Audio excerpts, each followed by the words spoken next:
This is August 22nd. We're in the annex of the Riley County Courthouse, and we're interviewing Joe McNair. Joe, could you tell us your name and your, I don't know if you want to tell us your age, but I guess you're old enough to be on Social Security. We'll let it go. Yeah. But, or could you remember what your Army serial number was? Oh, that's 34, 623, 699. I don't think it's on here. Oh, yeah. And, well, then, talking about that, do you know where you was inducted into the Army at? Yes, sir. I was inducted in the Army at Camp Shelby, Mississippi. Oh, yes. And how Pardon? old were you when you was inducted? Or 21. 21. Oh, yeah. Were you drafted into the Army? Yes, I was drafted. Oh, yeah. And what branch of the service were you in then? Chemical warfare. Oh, yes. Oh, yeah. And do you remember boot camp? Where'd you do your boot camp at? Yeah, Gadsden, Alabama. Oh, yeah. How did boot camp go? Was it fairly? That's pretty rough in those days. Oh, yeah.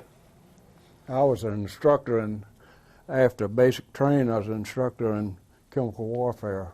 Oh, yeah. And we trained the Air Force in spray tanks. With mustard gas, Lewisite, and I got burned with mustard gas one night. Oh, what kind of gas? You mean, was that just regular car gas, or what kind of? Mustard gas. Oh, mustard gas. Mm-hmm. Oh, you mean you worked with mustard? Yeah, we worked with mustard and Lewisite. Oh, well, that mustard gas is pretty potent stuff, isn't it? Yes, it was pretty potent. We had a river running through the camp there, and it was clear stream. And when everybody was on bivouac, they would stop at that river and take a bath. Oh. So across parade grounds, a colored outfit with smoke generators. So they'd been out on a problem, and they dumped a container of mustard gas in the river. And here a white battalion came through and took a bath. Oh. And they all ended up in the hospital. Oh, man. How long did it take to clear that? I don't know how long, but those guys pretty well burned. Oh, man, All of them were discharged. They couldn't go back. Oh, is that right? Yeah. Boy, man. Well, is that gas? Is that like gasoline, or is it volatile, or what? No, it's just a liquid. Liquid. Oh, is that right? Liquid. I like molasses. Oh, kind of thick. Well, then, in your case, what kind of an outfit did you have on? I had a decontaminated suit. Well, what's that like? Or Well, maybe. Oh, I just had pants. Like coveralls, heavy shirts, and cap, hood that went around you. And then you had the gas mask on, no doubt, huh? Yes. Oh, yeah. Oh, yeah. Man, I remember the first time they run us through a place we were supposed to get used to putting our gas mask on, and then you're supposed to get down on the, then pull it out or something. Sometimes I thought them gas masks about suffocated me. Sometimes they didn't work. Oh, yeah. But so do you have any idea how they happen to pick you to be in? I don't think a defective suit. That's all. What? The suit was defective. Oh, yeah. Man, what would you do if you had that out? See, today, what is it, about 100 degrees? It'd be pretty warm. Or would that keep the heat out? Yep. But how was you selected to go into the chemical warfare? Because I was at Tulane for 2 years, I'm a junior, and I was a chemical engineer. Oh, I see. That's why they selected me. Oh, yes. And no doubt that probably helped you a lot, didn't it? Yeah, not too much. Oh, yeah. Let's see, then maybe we ought to get back. Which wars were you in? Which war? Pardon me, World War II. Yeah. And when did you, or which theater was you in? European. Oh, yeah. And where did you ship, what year did you leave United States then to, well, maybe that's Oh, 43. 43? Oh, yeah. And where'd you leave from, New York or? Shanks, Oh, Camp Shanks? Cap Shanks. Oh, yes, yeah, I remember we shipped a bunch of German prisoners out there. And then where did you land when you got? We landed in Belfast, Ireland. Where? Belfast, Ireland. Where? Ireland. Ireland. Oh, I Belfast. see. Oh, yeah, I'm not up. Oh, yeah. And then how long was you there then? Oh, Or, we shipped down to this little town of Exbridge, England, which is about 30 miles from Southampton. Do you have a picture there we can see? Just hold yeah. it in front of you there, it'll be fine. But I'd changed companies. I was with the 345th Replacement Company when I shipped overseas. well, let's see, is this picture taken before you was there or after? Is that, Now that's a picture of where we were, oh, had all the tents. yeah. Oh, yeah. We took all the troops in for replacements to ship them to other divisions. Oh, you was in the replacement? Right then, at that time. Oh, yes. So, oh, I see, the replacement, so they was getting ready for D-Day then, would that be it, or? Yes, Or what date, what was it, the date you got to Belfast, or when did you? oh, I don't know, remember what date it was in How long 43. before D-Day, I mean, was you in D-Day? Well, we had a bunch of ex-cons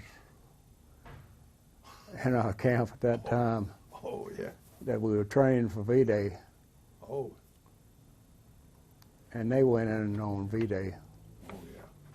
Well, then, did you go in at D-Day, or? No, we didn't. Oh, yeah. We Or went, we when went did- in. Huh? We went in about August. Oh, August, It was all over with. oh, yeah. But then, from D-Day, what'd you say, how much time after D-Day, how far did you go then, or where did you start, in France or Germany, or? Well, I think we landed at Omaha Beach. Oh, yeah. Yeah. Well, then, were you really in combat then? No, we wasn't. Oh, yeah. We were back, Well, way behind the lines. oh, yeah. But you was talking about using it in the chemical warfare. Did you use any gas? Oh, No. oh, you did. You was just ready, just in case, huh? Mm. Oh, yeah. Well, then, how you say you landed at Omaha Beach, and then do you know some of the towns you went through in Germany? Or, well, I guess it's France first, but Yes. Oh, quite a few times. We ended up out of Paris oh, you did. quite a ways. Oh, did you get to go to Paris? No, oh, we you didn't. did? We didn't get to go. Oh, yeah. Well, then, you just kept, how far from the front lines were you then?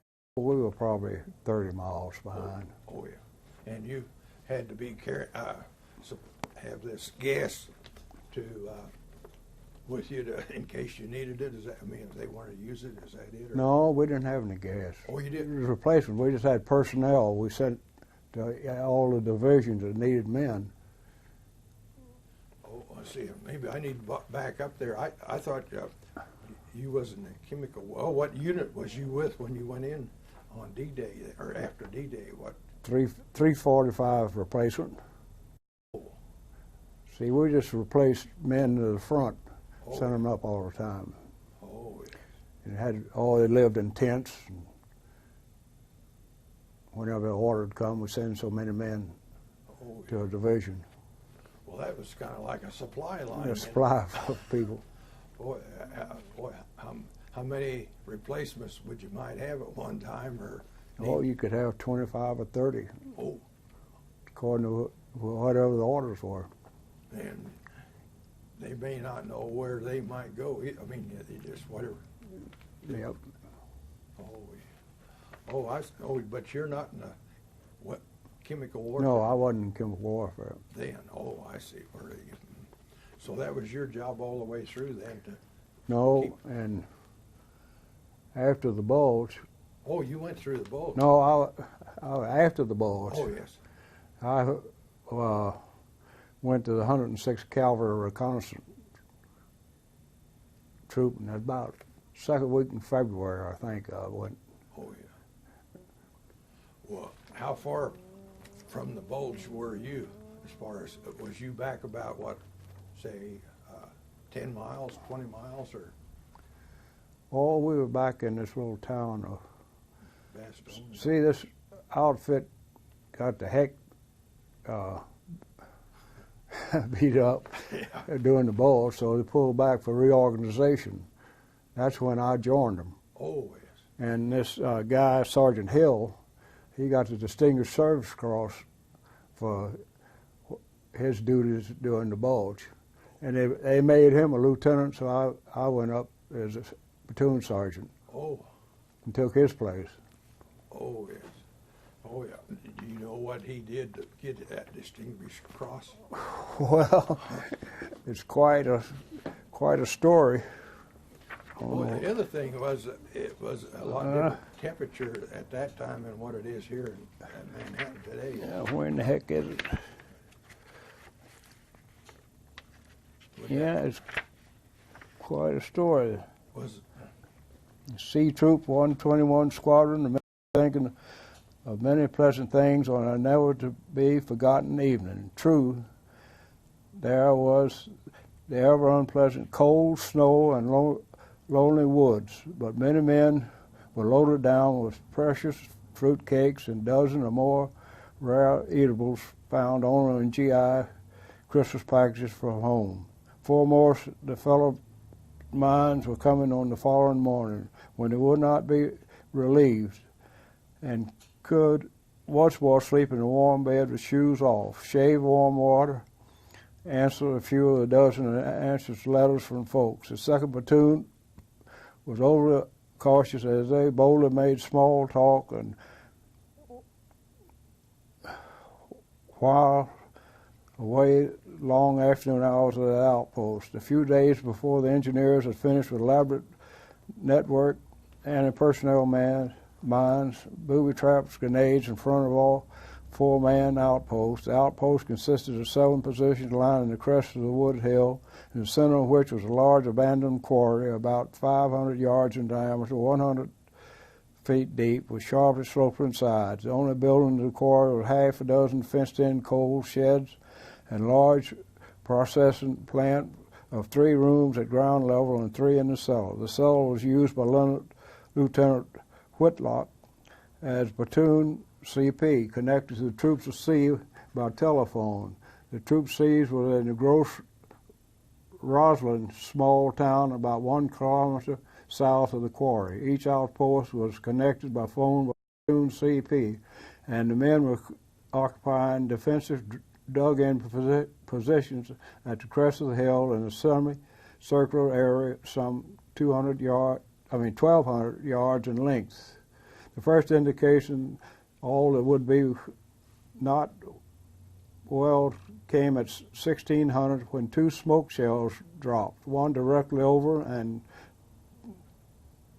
200 yards behind the platoon CP, and the second landed squarely on the road at the point where the platoon must leave. It was to reach the outpost.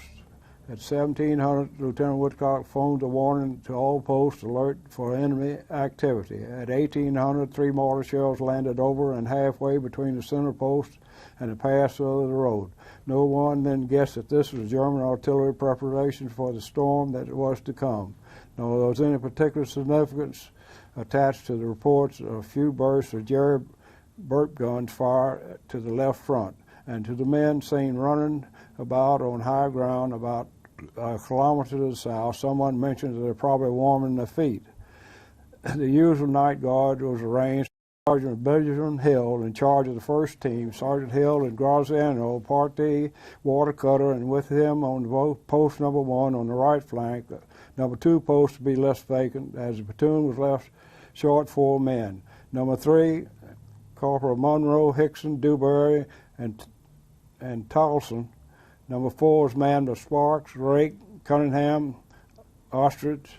Number 5, Nice, Leslie Rowland, he's a Frenchman that they picked up when they landed. Right, oh yeah. And Herman. Number 6, Cooper, and 7. Number 7, Kersey Sites and Ginzer. Number 8, flanked Wilson, Mean, and Irons Lemon. The dark had fallen. The bed check Charlie was completed his round on Wednesday, and everybody but the men on guard had fallen in a peaceful snoring, except that at 23:30, all hell broke loose. The guards had, the most part, turned to arouse their release in rapid succession of explosion flashes made, but the countryside seemed to blaze on fire.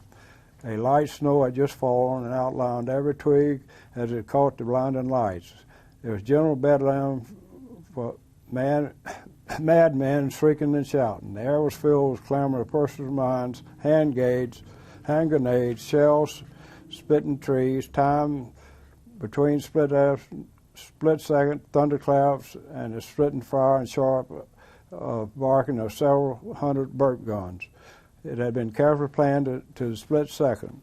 Already infiltrating before the flanks were groups of 5 to 6 men crawling, walking upright, running between the platoon outposts. They flung themselves on the barbed wire. The fellows walked and ran over them, dozens caught by fire, and wires cried out in the death agony, more and more, and still they came. The outposts were manned by veterans, and they held their fire until it was evident that they must open up or be overrun.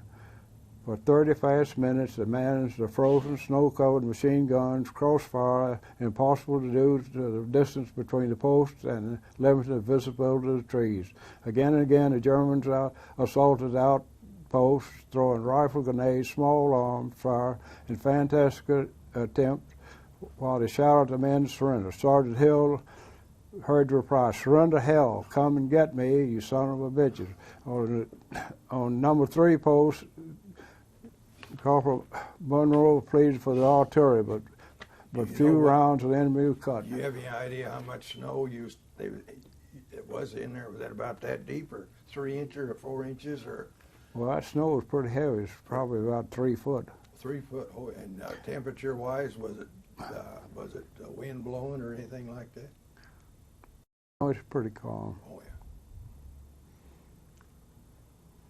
And But anyway, Hill got out, and all the rest, I forgot how many of them was killed.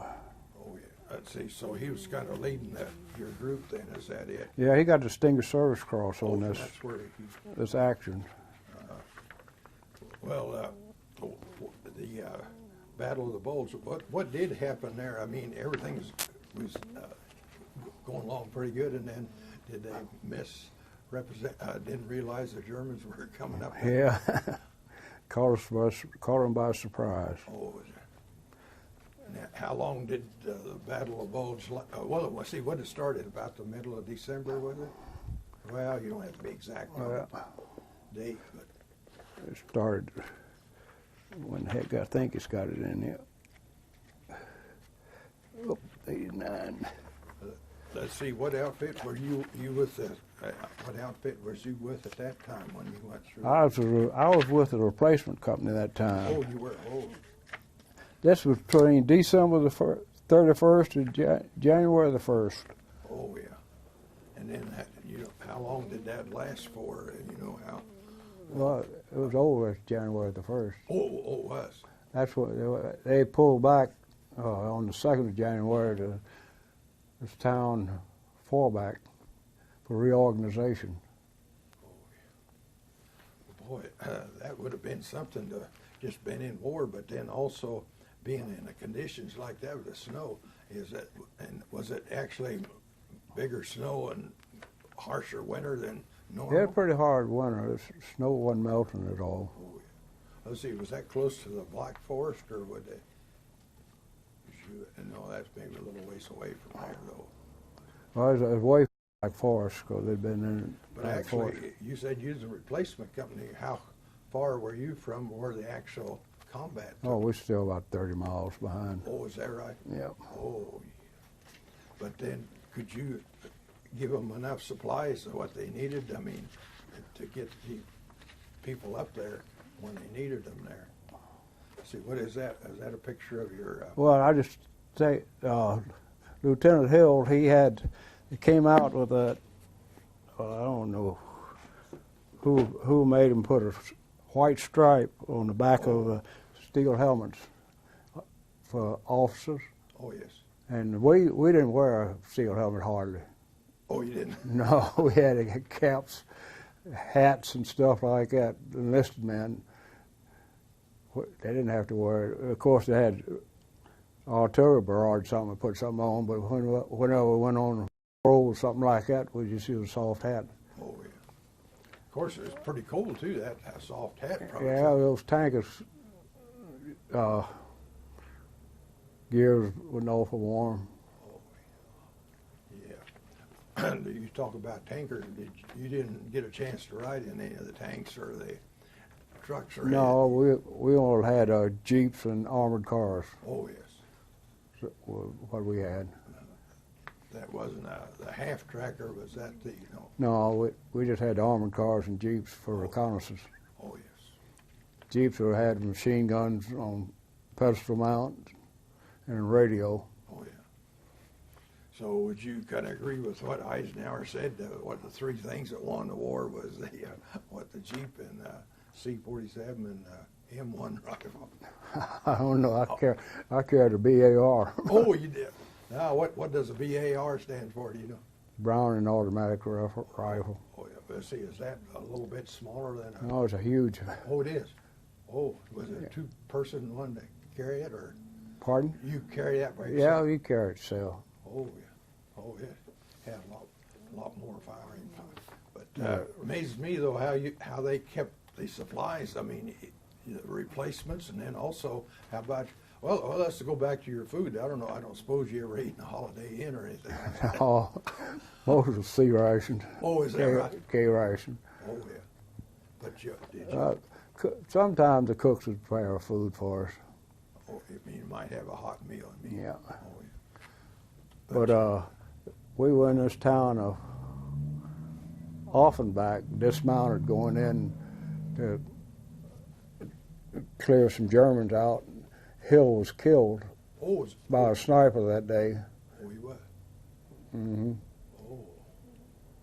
Oh. They picked him out on account of that helmet. Oh. Did that make him remove that? No, Nope. they still gave the order. Oh, is that right? Next. We reconned for the 3rd and 45th Infantry Division and the 12th Armored. Oh, We was in the 15th Corps. Of course, Patton was ahead of everybody. Oh, We yeah. reconned for him. Oh, so see that he was in what, the 3rd Army, was it? Yeah, And so really, he was a part of the 3rd Army then. Is that yeah. right? We were just a reconnaissance outfit, about 1,500 men. Let's see, reconnaissance. That's kind of a new name for me. I don't know what do you mean when you say you're a reconnaissance? Well, you put it in. You're not in the gravy train. Oh, You're the lead vehicle on the march, wherever you're going. You're the one that's got your neck stuck out. Oh, yeah. Well, that's another thing is, I know you didn't go to AAA to get your map all worked out, but how did you know? I suppose they had maps, but how? Yeah, they had maps. But I saw, you don't have road signs there. This is turn left here and turn right there. Or how, could you tell where? Some of them roads might not have been marked, or how? Yeah, they were marked Oh, they were? pretty good. Oh yeah. What conditions would you say the roads were in? Well, see, the Battle of Bulge. Now, is that in Belgium, or where are we here? Or is that What? in Germany? Back in France. France. Oh, maybe. Yeah. Because it didn't go through the Maginot Line until later on. Oh yeah. It was good roads. Oh, it was. We didn't take too many bad roads. Oh, you did. Oh, yeah. And I don't suppose you took any sightseeing trips either. But like at night though, would you just put your tent up, or what did you have for facilities as far as sleeping? Well, probably most of the time took over a house or something. Oh, I see. Like that. Oh, yeah. But you read about a lot of soldiers froze their feet during Yeah. and of course, you hear them stories about that some of your equipment wasn't the best either, you know, as far as even your clothing, or how was that? Well, we had adequate clothing. Oh, yeah. Combat boots and overshoes were about the best. Of course, it came out of those shoe packs, Oh, yeah. and I didn't like them too well. Shoe packs, what's that? Well, it's sort of a winter boot, Oh, supposed to be insulated. but really though, was the Army realizing that what they was going to be getting into as far as the weather and the German resistance too. How long did it take them to realize what was taking place there, you know, as far as getting men in there, and also different supply. You need to wear something different. You're tromping around in snow instead of Well, he had plenty of socks. oh, you did. Oh, yeah. You'd have to do your own Socks and long underwear. Oh, you don't know where you ever had a chance to see. Let's see, who was the general that didn't the Germans send a deal asking you guys to surrender? You remember him? Boy, I can't remember his name. trying to think what his name, McCullough or something Yeah. like that. Do you remember what he sent back to the Germans? When, No, not offhand. oh yeah. Well, I read it. I read someplace that said something about him. He didn't know what to send back, and he just said, Oh, nuts. "Yeah." I think that's what he said. Oh, yeah. But man, that was probably really the last real resistance that the Germans put up, though, wasn't it? Yep. So the other thing was, before you could go into them areas, I mean, you know, into yours, did you have a password, or you know, you'd have to be sure that you wasn't a German, might be coming? No. Oh, Didn't have to have a password. oh yeah.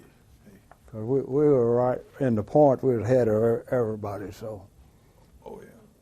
But did you ever run? You hear these stories about the Germans would kill an American and put his uniform on, and then they might speak. No, we didn't have any of that. Oh, yeah. Not when I was there. Yeah. But then, do you know where you took off to then from the Battle of the Bulge? Where did you go then? Well, we headed up to the marginal line. What's the marginal line? What's the, That was the concrete bunkers and oh, that they built. that's The secret. Germans built Oh, I see. from between France and Germany. Oh, yeah. Well, did that slow the Well, army? so slowed us a few days. Oh, yeah. Had to get the engineers up to blast them out. Oh, that's what.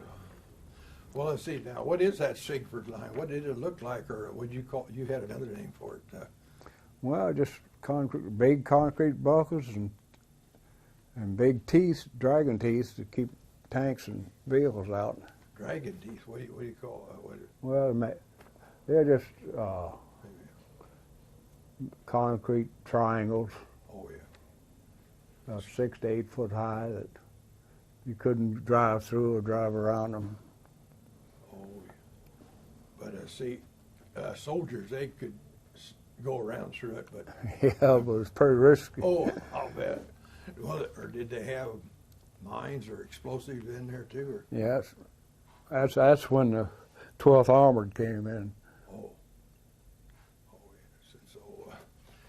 yes. So what'd you say the engineers come in then and use some dynamite on them? Engineers were with the 12th Armored. Oh, I I see. don't know what engineer outfit it was. Let's see, and how far would that have been from the Battle of the Bulge when you hit that Siegfried line or whatever? Oh, it was probably, trying to think, it's probably 30 or 40 miles. Oh, yeah. And then after you finally got through the Siegfried line, I'm still anxious to hear you tell about Paris, but are you still a long ways away from Paris yet? Oh, yeah. Oh, yeah. We were, Secret Line, we were in Germany and went through Heidelberg. Went through where? Heidelberg, Germany. Oh, that's around. Yeah, declared it open city, so. Oh, yeah. Oh, you went through, yeah, Heidelberg, I guess it was, yeah. And then from Heidelberg, where did you go then? Well, Maybe, we headed to Salzburg was our objective. oh, yes. Did you see, is that where Hitler's Eagles nest was? It was outside of Salzburg, up there in the mountains. Did you have a chance to? No, we didn't. Oh, yeah, I see. Well, that is at Salzburg. Is that where you run into the Russians, or was Pardon? Where did your outfit stop when the war was over? We stopped at there's a large lake there at St. Gilgen, Austria. It was about 100, 120 miles from Salzburg. And that's where King Leopold of Belgium was living. Oh, is that right? So it was a resort town, and Gmunden was where Leopold was living. So our outfit, the 106th Cavalry, is divided into two outfits. Oh, yeah. One is the 106th, and then my outfit's the 121st Oh, yes. Squadron. See, it had two squadrons. So the 106th was guarding King Leopold. Oh, and he was actually living there yet? Yeah, he was living there. Oh, is that? And it just crossed the lake from St. Gilgen. There's a big lake there, I tell you. See, the Birch's Garden was around there, but I don't suppose that was the lake there. No. Oh, yeah. Well, that area probably wasn't. Was it hit very hard by the war? No, it wasn't hit at all. Oh, is that Well, the right? Germans were guarding them when, I think, to start with, Oh, is that right? and then they left whenever we came in. Oh, yeah. Well, then is that where you? How far did you go on into Germany, or where is that where you stopped? Or? That's where we stopped. Oh, I see. Did you actually come up? You know, the Russians were they coming from the other? No, we didn't have anything with Russian. Oh, oh, yeah. So, well, then, how long were you there then? I mean, what did you? Pardon? You got there to be around the VE Day, which is what, May 4 or something like that, 6? Yes. I don't know when the heck. May, wasn't it? I think the VE Day was, I don't know, May 6th. May or something. I don't Yeah, know why it gives any dates there on. But how long did you stay there in that area? Oh, we stayed there until we shipped back. I forgot when the heck it was. Oh, yeah. What would you say? You was there 2 Big- weeks or a month or? Oh, we was there. Well, they sent orders down. We was going to the South Pacific, Oh, and we. I'm trying to think what the heck it had in here. But anyway, we were supposed to put motor maintenance on everybody, on vehicles and things. And they couldn't get us to do anything. oh, you mean just? Yeah. Oh, I see. We just lay in the shade. Oh, yeah. Well, I guess you sure was due for a break, weren't you? Well, talking about that, well, how many hours a day would you put in, you know, a normal day? You wasn't on an 8 to 5 schedule, I know that, but how many hours would you put in? You'd leave in the morning and go until night, or What? how many hours, like in the Bulge or whatnot, how many Well, hours it's a only day? 24 hours a day. Is that right?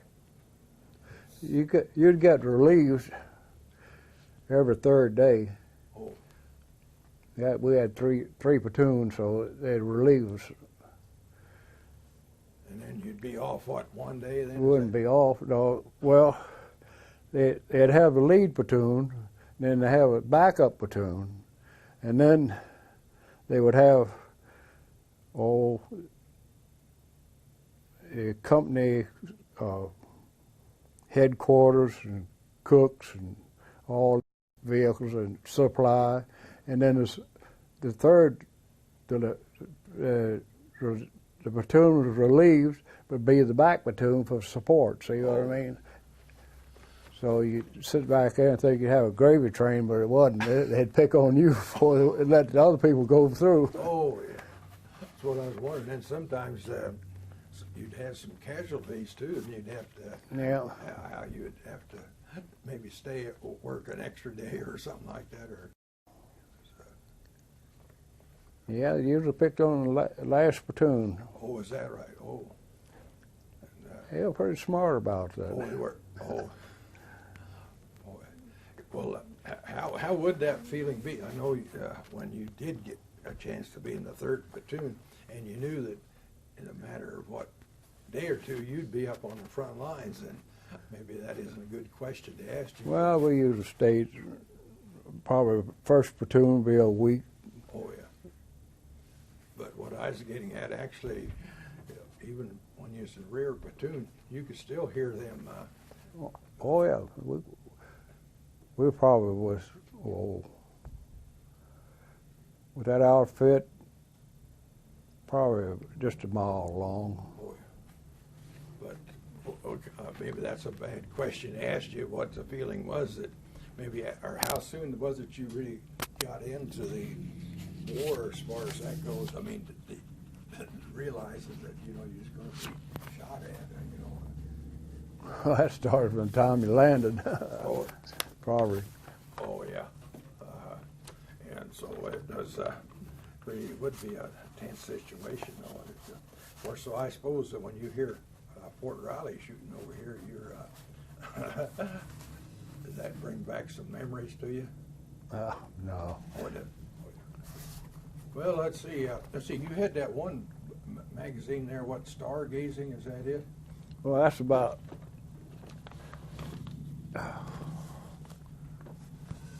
These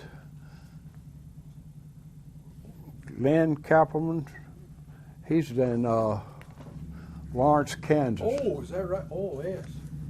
And And he's the one that he and his friend Barkus made this video of the 106th Cavalry. And they still in Lawrence, Kansas. Oh, yes. They were in the 106th Squadron, and I was in the 121 Squadron. Oh, yeah. When did he put this magazine out, or is that This was out of the Star, Star? Oh, that Kansas City Star. Kansas City Star. Yeah. Does Well, it have a date on there? Pardon? It didn't have a date on there when that was. Yeah, March 19th, 2000. Oh, that's fairly recent, yeah. Let's see, talking about that, did you go down to, Dole? They had that big celebration. No, I didn't go down there. I see, I didn't know if you had made it down there, did you? Well then, okay, so then they told you you was gonna have to ship out to the Pacific. Now, where did you go from Salzburg, or Austria, I should say? Where did they send you then? Well, on the way back, I forgot where we got on a boat. But it was close enough we could go to Paris. Oh, did you get a chance to stop in Paris? Or? Yes, on the way back. Oh, yeah. How long was you in Paris? Or? Oh, we just there one day. Oh, yeah.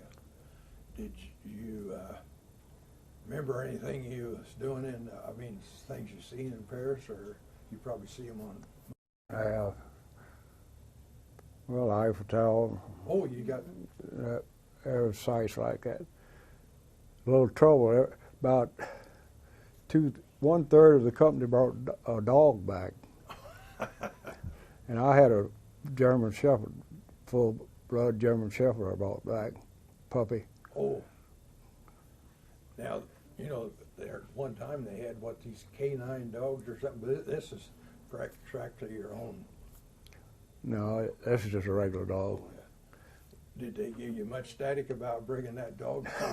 Yeah. What'd you have to Especially on the ship.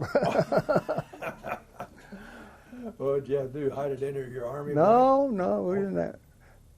No, our officers, when we landed Oh, yeah. back in the States, they were inspectors, so we got by with anything. Guns, Oh, well, talk cameras, about, what? guns, cameras, dogs. Well, then how about you? Did you get a chance? Did you, maybe you'd rather not talk about that, but did you bring back guns or? Boy, I brought down a P-38 and a Luger. Oh, yeah, German. Well, like the German Luger, did you buy that or where'd you get it? Nope. Did you take it off of a German? We take it off. Oh, yeah, I see. Yeah. Well, they'd be worth a lot of money then, that's for sure. Then, you said you just got to see the Eiffel Tower. Was it work? I mean, they take you up in it? Or? No, we just walking by was all we were doing. Oh, yeah. Did you get... More interested in drinking. Tell you the darn truth. Oh, yeah, I suppose you was. So you probably did go up the main street in Paris too, didn't you? Yeah, that's what we did. When you'd hit a town, you'd go down to the cellar and find something to drink. Get you in trouble. Oh, is that, you know? This guy, a Frenchman, Ronald Gruchet, he stayed with us, and at St. Gilgen we had 3 outposts. We had 2 men on, see what I mean, stand guard. Get Ronald up there, and he wouldn't wear his steel helmet. he'd put the butt of his rifle on his butt or something like that. Stand there, and Colonel Wilson come by. He tried to do something. I'd hear from Wilson about every time I had guard. Get that Frenchman off that post. Oh, well, I guess it was kind of fun, but maybe at the time it wasn't, though. Well, we took up a collection from him. He was the wealthiest guy of the outfit. Collection for what? Payday. Oh, payday. Yeah, he got him paid. Yeah, but took a collection for what? For what? For Ronald Gruchet. Oh, what it was? For the Frenchman. Oh, he's a Frenchman. Yeah. Oh, They picked him up Oh. back somewhere by Normandy or someplace. Oh. They picked up quite a few, and as they got to Paris, and everybody deserted them. Oh. And he was the only one that stayed. Oh, did he speak pretty good English? Yeah. Oh, yeah. Gosh, I talk about that. I remember we come into Le Havre, that's after the war, though. They said, hey, boy, there's a bunch of frogs here. And isn't that what that nickname they had for the Frenchmen? Yeah. And I say, what'd they call the Germans? Crouch. Yeah. But, well, okay, we got, hey, we better get you from Paris. And did you ship out at Le Havre or what town? Yeah, I think it was Le Havre we shipped out of. And then where was you headed for when you left Le Havre? We went back to Shanks. Yeah, oh yeah. And then, how long? Then from Shanks, where you Went back to Camp Seibert, Where? Camp Seibert, Mississippi. Oh, I see. Went back where he was inducted. Oh, yeah. But where were you when VJ Day come then, or they dropped the bomb? We was in St. Gilgen, Austria. Oh, you was in Austria. Oh, you. Yeah, when VJ Day came. Yeah, and that's when the atomic bomb was. Yeah. Oh, yeah. Well, what was your reaction when you heard that Truman told him that? Well, it sort of relieved us. Oh, I bet it did.